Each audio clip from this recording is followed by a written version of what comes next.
Assalamualaikum warahmatullahi wabarakatuh. Dalam video kali ini aku mau membuat suatu video tentang peristiwa 65 sebelum peristiwa Gerakan 30 September. Jadi PKI itu melakukan suatu ngamuk ya di Keras, deket banget sama rumahku, dengan anggota taninya BTI, Barisan Tani Indonesia, sekitar 200 orang dan menyerang Kanigoro Keras di suatu masjid gitu dan menginjak-injak Al-Quran.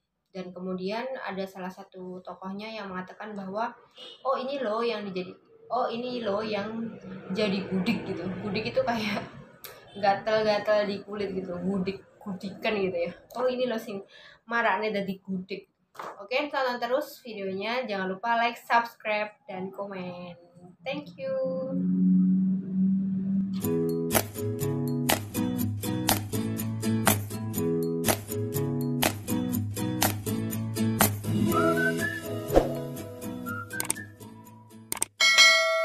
Nah, sebelum tahun 65, PKI itu juga sudah melakukan beberapa tindakan anarkis. Salah satunya tindakan tentang penodaan agama ya, atau penistaan agama kalau sekarang gitu. Jadi PKI juga melakukan suatu keonaran di dekat rumahku, namanya itu di Desa Keras, di Kecamatan Keras, Kabupaten Kediri. Deket banget sama rumahku, kurang lebih 10 menit kalau naik motor ya. Jadi peristiwanya itu ada di daerah Keras, di Masjid Kanigoro, Desa Kanigoro ya, Kecamatan Keras. Itu adalah aksi separatis atau aksi PKI yang menghina agama, karena dia beberapa orang, jadi ada 200 orang BTI, Barisan Tani Indonesia, dan pemuda rakyat. Kalau di NU itu kayak penuh kayak IPP. Nah, kalau di PKI Partai Komunis itu underborn-nya PKI itu ada seperti pemuda rakyat, ada BTI. Nah, BTI itu adalah Barisan Tani Indonesia dan sangat loyal sekali dengan PKI. Kenapa loyal? Karena PKI itu kayak temannya wong cilik gitu loh. Jadinya banyak sekali orang-orang kecil yang sebenarnya nggak tahu apa-apa udah masuk aja gitu. Nah, dalam video kali ini aku mau cerita teman-teman tentang berbagai bentrokan disertai kekerasan mencapai puncaknya dengan beberapa insiden yang dikenal dengan peristiwa Kanigoro.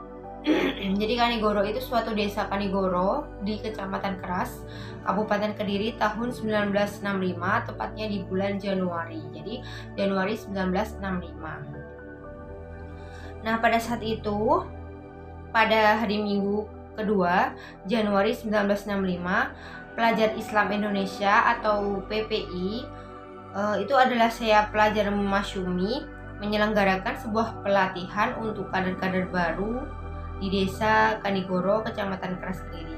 Nah, itu kegiatannya itu disebut latihan mental, dan Kanigoro dipilih sebagai tempat untuk mencoba keberanian anggota baru, sebab desa ini dikenal sebagai salah satu basis PKI. Jadi kenapa kadernya itu dipilih di Kanigoro? Karena di Kanigoro itu basis PKI. Kenapa Kanigoro basis PKI? Dan pertama, salah satunya di sana juga banyak petani dan di sana juga banyak buruh pabrik. Nah, di sana juga ada suatu masjid Kanigoro yang lumayan besar. Nah, itu dibuat untuk pengkaderan mereka gitu. Nah, ini Anis Abioso, Ketua Pelajar Islam Indonesia Jawa Timur, itu sebagai pemimpin pelatihan tersebut. Kemudian salah satu pengajarnya, Samelan, anggota Masyumi yang mendorong berdirinya cabang NU setahun sebelumnya, dilarang memberikan ceramah dan kayak ceramah-ceramah gitu oleh Komandan Kodim Kediri. Kemudian keesokannya Anis Abioso itu memprotes tindakan Kodim Kediri itu, dan dia meneruskan ceramah Samelan. Jadi pada saat itu ada orang yang bernama Samelan itu melakukan ceramah tetapi diberhentikan oleh Kodim Kediri gitu. Dan itu diprotes sama Abioso karena kenapa kok dihentikan, padahal kan itu ceramah untuk anggota kami gitu. Nah, anggota Barisan Tani Indonesia atau underborn-nya PKI, BTI ya namanya, dan pemuda rakyat lalu mulai menyiapkan diri untuk menyerang masjid dan ruang kelas madrasah yang digunakan sebagai tempat penginapan peserta. Kejadian itu terjadi pada subuh 13 Januari, sekitar 2.000 orang BTI dan pemuda rakyat menyerang tempat pelatihan dan mengobrak-ngabrik semua yang ada di situ. Menurut kesaksian ini, jadi aku merujuk pada bukunya Palu Ari di Ladang Tebu ya. Judulnya Palu Ari di Ladang Tebu, tulisannya Prof. Hermawan Sulistyo. Beliau adalah peneliti LIPI ya, Prof. Hermawan. Jadi menurut bukunya ini, orang-orang BTI itu meneriakan ganyang gitu. Ganyang, bunuh gitu. Oke, diganyang, dibunuh gitu. Tahu diganyang nggak? Wah, dihabisi gitu loh ya. Kemudian mereka tuh masuk ke masjid dengan membawa pedang, pisau, celurit, dan menyeret seluruh peserta. Jadi jumlah pesertanya itu sekitar 120 orang ke halaman sekolah dan menyuruh mereka berbaris untuk diikat bersama dengan seutas tali. Kemudian para penyerang menggiring seluruh peserta laki-laki ke kantor polisi setempat, sekitar 7 km dari masjid. Di sepanjang jalan terdapat ladang tebu dan sawah. Kemudian para penyerang itu meneriakkan kalimat hidup PKI gitu ya, hidup PKI, bunuh orang-orang itu, ganyang gitu ya. Pokoknya mereka tuh tindakannya anarkis. Terus kemudian ada juga yang mengatakan ganyang Malaysia gitu, ganyang Nekolim, bantai mereka. Kenapa seperti itu? Karena pada saat itu juga Bung Karno itu berkonfrontasi dengan Malaysia, dan pendukungnya itu salah satunya juga PKI, Partai Komunis Indonesia, itu mendukung penuh apa yang dikatakan Bung Karno, ganyang Malaysia gitu. Terus kemudian juga bunuh PKI, hidup PKI gitu. Terus kemudian keributan tersebut menarik perhatian penduduk desa ya. Jadi ribuan orang segera berkumpul dan sebagian bergerombol di depan kantor polisi. Para pemuda sayap kiri itu bersama sandranya tiba di kantor polisi sekitar pukul 7 pagi. Salah seorang peserta heran mengapa kepala polisi sudah berada di tempat dengan pakaian dinas lengkap sepagi itu. Ia menduga kepala polisi telah mengetahui rencana kejadian itu atau bahkan memprakarsainya. Ini berdasarkan wawancara dari K. Jadi di sini nggak disebutkan oleh Pak Hermawan, itu K itu nggak disebutkan namanya, cuman inisialnya aja. Kemudian dalam pengakuannya, Abioso mengatakan melihat seorang anggota BTI atau anggota rakyat itu menyerang dan mengambil Al-Quran dan merobeknya, lalu melemparnya ke lantai dan kemudian menginjak-injak sambil mengatakan iki to sing marai gudik.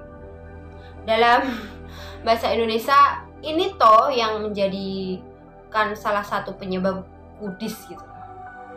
Tetapi tidak semua orang melihat kejadian tersebut. Jadi cuman Abioso aja yang tahu. Dari pengakuan Abioso, yang ketua PPI tadi ya. Kabar angin seseorang menyerang dan menginjak Al-Quran tersebut keesokan harinya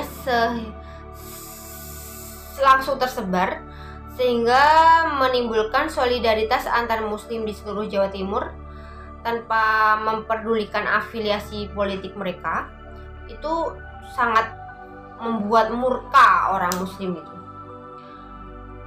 Kemudian Abioso hanya ditahan sehari Kemudian keesok harinya ia diundang untuk menjelaskan situasi terjadinya kisruh tersebut di sebuah masjid di Pare Kediri ya. 3 hari kemudian Ansor melakukan aksi pembalasan dengan mengirimkan ratusan anggotanya ke Kanigoro dengan berkendaraan truk. Jadi gitu. Ansor membalas PKI dengan mengendarai truk di Kanigoro karena basisnya PKI kan di Kanigoro banyak.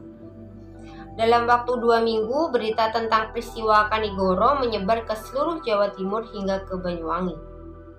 Untuk mengatasi situasi, aparat menangkap Harsono dan Suryadi, 2 pemimpin penyerangan yang tadi ya. Terjadinya peristiwa Kanigoro yang menginjak-injak Al-Quran kan pada tanggal Januari 1965. Kemudian PPI itu membalas PKI dengan melemparinya kantor PKI itu pada tanggal Februari ya, bulan Februari 1965. Jadi terjadi keributan yang sangat parah pada saat itu, dan kemudian Abioso juga hampir ditangkap karena juga melakukan suatu kayak provokasi gitu loh sama orang-orang. Terus kemudian beliau juga Abioso ya itu mendapatkan perlawan kayak mendapatkan bantuan itu dari beberapa orang lingkaran Masyumi dan NU di seluruh Jawa Timur, karena Abioso itu menurut mereka itu akan melakukan suatu isu bahwa PKI itu seperti itu. Tapi memang benar kalau PKI itu menginjak-injak Al-Quran. Salah satu anggota BTI dalam Barisan Tani Indonesia itu menginjak-injak Al-Quran. Kemudian Abioso itu dikejar sampai ke Malang dan mendapatkan perlindungan oleh lingkaran Masyumi dan NU di seluruh Jawa Timur seperti itu.